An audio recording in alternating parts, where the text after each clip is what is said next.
ಸಮಸ್ತ ವೀಕ್ಷಕರಿಗೂ ಕೂಡ ನಮಸ್ಕಾರ. ಇವತ್ತಿನ ಬಿಗ್ ಬುಲೆಟಿನ್ಗೆ ನಿಮ್ಮನ್ನ ಸ್ವಾಗತಿಸ್ತಾ ಇದ್ದೀವಿ. ನಾನು ರಂಗನಾಥ್, ನನ್ನ ಜೊತೆ ಇದ್ದಾರೆ ನನ್ನ ಸಹೋದ್ಯೋಗಿಗಳಾದ ಅರುಣ್ ಬಡಿಗೇರ್ ಹಾಗೂ ದಿವ್ಯ ಜ್ಯೋತಿ. ಈಗಷ್ಟೇ ಬರುತ್ತಿರುವ ಮಾಹಿತಿಗಳ ಪ್ರಕಾರ ಭಾರತದ ಗಡಿ ಭಾಗದಲ್ಲಿ ಇರುವಂತಹ ಜಮ್ಮು ಮತ್ತು ಕಾಶ್ಮೀರದ ಹತ್ತಿರ ಅಕ್ನೂರ್ ಈ ಪ್ರದೇಶದಲ್ಲಿ, ಆ ಸೆಕ್ಟರ್ಗಳ ಪ್ರದೇಶದಲ್ಲಿ ಪಾಕಿಸ್ತಾನ ತನ್ನ ಪ್ರತಿದಾಳಿಯನ್ನು ಪ್ರಾರಂಭಿಸಿದೆ ಅಥವಾ ಪ್ರಾರಂಭ ಮಾಡಿ ಸೋತಿದೆ ಸದ್ಯಕ್ಕೆ ಅನ್ನೋ ವರದಿಗಳು ಬರ್ತಾ ಇವೆ.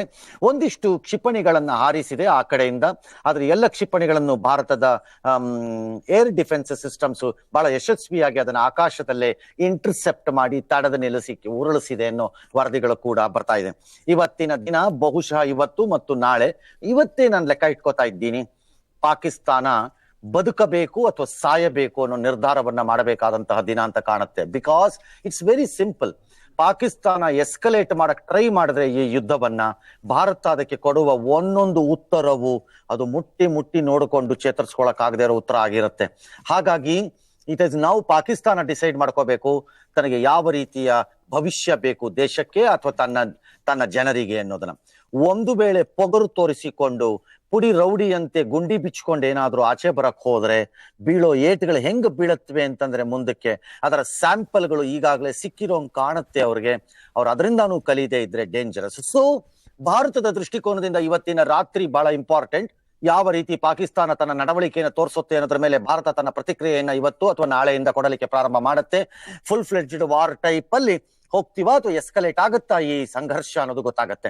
ಆ ಎಲ್ಲ ವಿವರಗಳನ್ನ ನಿಮ್ಮ ಮುಂದೆ ಹಾಜರುಪಡಿಸುವುದು ಮತ್ತು ನಿನ್ನೆ ರಾತ್ರಿ ನಡೆದಿರುವ ಕೆಲವು ಘಟನಾವಳಿಗಳನ್ನು ವಿವರಿಸೋಣ. ಅದಕ್ಕೆ ಮೊದಲು ಈ ಹೊತ್ತಿನ ಟಾಪ್ ಸ್ಟೋರೀಸ್. ಪಾಕಿಸ್ತಾನಕ್ಕೆ ಮತ್ತೆ ನುಗ್ಗಿ ಹೊಡೆದ ಸೇನೆ, ಲಾಹೋರ್ನಲ್ಲಿ ಏರ್ ಡಿಫೆನ್ಸ್ ಸಿಸ್ಟಮ್ ಧ್ವಂಸ, ನಾಗಾಸ್ತ್ರ ಕಾಮಿಕಾಜೆ, ಆರೋಪ ಅಬ್ಬರಕ್ಕೆ ಛಿದ್ರ. ದೇಶದ ಮಿಲಿಟರಿ ಹಬ್ ಟಾರ್ಗೆಟ್ ಮಾಡಿದ ಪಾಕಿಸ್ತಾನ 15 ನಗರಗಳ ದಾಳಿ ಯತ್ನ ವಿಫಲ, ಶತ್ರು ದಾಳಿ ತಡೆದ ಸುದರ್ಶನ ಚಕ್ರ ಏರ್ ಡ್ರೋನ್. ಪಾಕಿಸ್ತಾನದ ಶೆಲ್ ದಾಳಿಗೆ 16 ಅಮಾಯಕರ ಬಲಿ, ಜಲಂಧರ್ ಲುಧಿಯಾನದಲ್ಲಿ blackout, Kandahar mastermind Rauf finish.